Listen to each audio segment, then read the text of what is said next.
think maybe the first one is that it's not about avoiding failure. It's about what can we do to achieve success. And the second part of that is success means helping the people running the organization make better decisions on the path to success, understanding all the things that might happen. Is that okay? If not, what am I going to do about it? What are the options? Evaluating those and then making the right decision.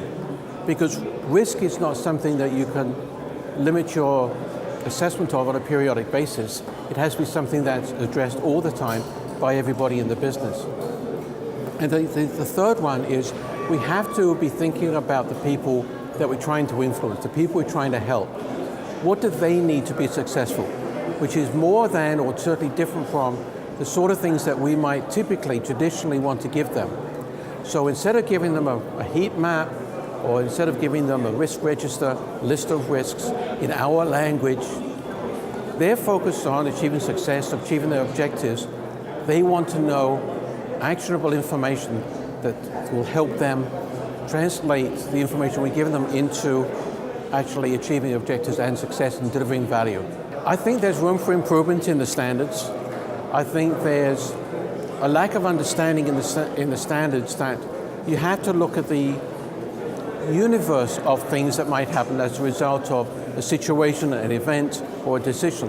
Because you've got multiple things that might happen. Some of which are good, some of which are bad, but it's not as if it's one or the other. It's a combination of all of these. And then you have to, when you're thinking about what am I going to do, what's acceptable, you have to make something, what people might call trade-offs. Accept this risk in order to achieve that objective because you can't address everything. Maybe there's some level of compromise, but I don't think that the risk management frameworks and standards really do a good job of addressing the combination of things that might happen.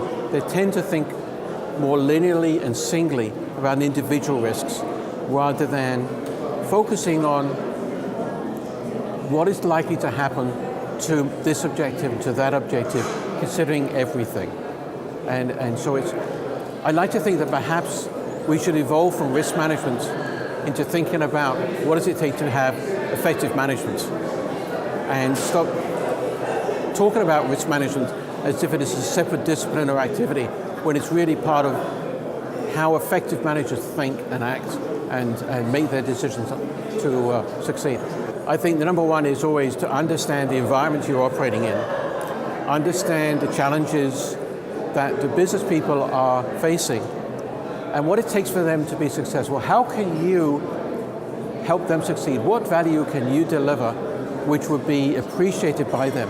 How can you get to where if somebody came along and asked, they would say, you are really making a difference. I'm reminded when I was at Tosco, oil company in the United States, that the president of our refining division was visited by the governor of the state of New Jersey, and he said, Nормan Marks and his team are a competitive advantage for us. And if we can get to the point where risk management is seen as an essential ingredient in the success of the organization, of each individual manager, then we're going to get there. But we have to really think about what is it they need, what are they trying to achieve, and how can we help them?